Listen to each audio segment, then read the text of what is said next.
ரொம்ப சந்தோஷமா இருக்கு. ஆதி டிவி லான்ச் ஆயிருக்கு. ஸோ நீங்க என்ன எக்ஸ்பெக்ட் பண்றீங்க? என்னென்ன புதிய விஷயங்களை வந்து ஆதி டிவி மூலமா நீங்க சொசைட்டிக்கு கொடுக்க போறீங்க? தேங்க்யூ ஷாலினி. என்னோட பேர் உமா சம்பத். ப்ரோக்ராம் மேனேஜரா ஆதி டிவியில் இருக்கேன். as I always say, media அப்படின்னாலே ட்ரூத் தான். Media other word truth. So அது நியூஸாக இருக்கலாம், இல்லாட்டி ஒரு பேட்டியாக இருக்கலாம், எதாக இருந்தாலும் நாங்கள் தைரியமாக அதை முன்கொணர்ந்து சொல்லணும் மக்களுக்கு.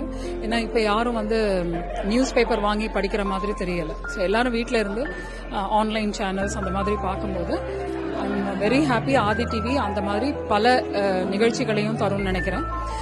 நாங்கள் பிளான் பண்ணியிருக்கோம். பாட்டாக இருக்கட்டும், இல்லை ஒரு இன்டர்வியூவாக இருக்கட்டும், சினிமா நிகழ்ச்சியாக இருக்கட்டும், கலை சார்ந்த நிகழ்வுகள், சின்ன பிள்ளைங்களுக்கானது எல்லாமே நாங்கள் கொண்டு வரதுக்கு நாங்கள் முயற்சி பண்ணுறோம்.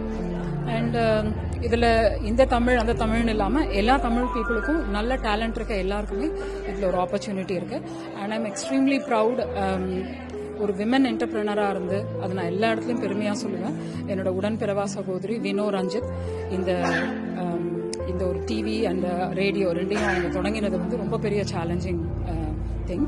அண்ட் அடிமட்டத்திலிருந்து ஒரு வேறா உருவாகி ஒரு பெரிய ஆலமரமாக ஆறுதுங்கிறது ரொம்ப பெரிய விஷயம். அண்ட் அதில் ஒரு பகுதியாக நானும் இருக்கிறது ரொம்ப ரொம்ப சந்தோஷமா இருக்கு. இதை இன்னும் சிறப்பாக செய்யணும் அப்படிங்கிறது எல்லாருடைய விருப்பம். So first of all Aadhi TV வந்து இட் இஸ் கிராண்ட் ஓப்பனிங்க்கு கூப்பிட்டதுக்கும் வந்ததுக்கும் ரொம்ப தேங்க்ஸ். நாங்கள் என்ன எதிர்பார்க்குறோம் அப்படின்னா to give a new look to the media. And plus எப்படி வந்து விமென்ஸா இதை வந்து ஓரியன்ட் பண்ணி அடுத்த லெவலுக்கு கொண்டு போகணும்னு இருக்கு. ஃபார் த சொசைட்டி ஃபர்ஸ்ட், விமென்ஸ்க்கு ஒரு பிரேவரி, விமென்ஸ்க்கான ஒரு சப்போர்ட், ஆஸ் வெல் அஸ் அதுக்கப்புறம் பார்த்தோம் அப்படின்னா இன்னைக்கு சொசைட்டில நடக்கக்கூடிய இஷ்யூஸ், நடக்கக்கூடிய இதை கான்ட்ரிபியூட் பண்ணி ஒரு நல்ல ஒரு டிவி ஷோவா அது மக்கள் கிட்ட போய் சேரும் போது கண்டிப்பா நல்லா இருக்கும். That's the thing we expect. We have to have the changes as well as what we have to have is something new to the market. That's basically it.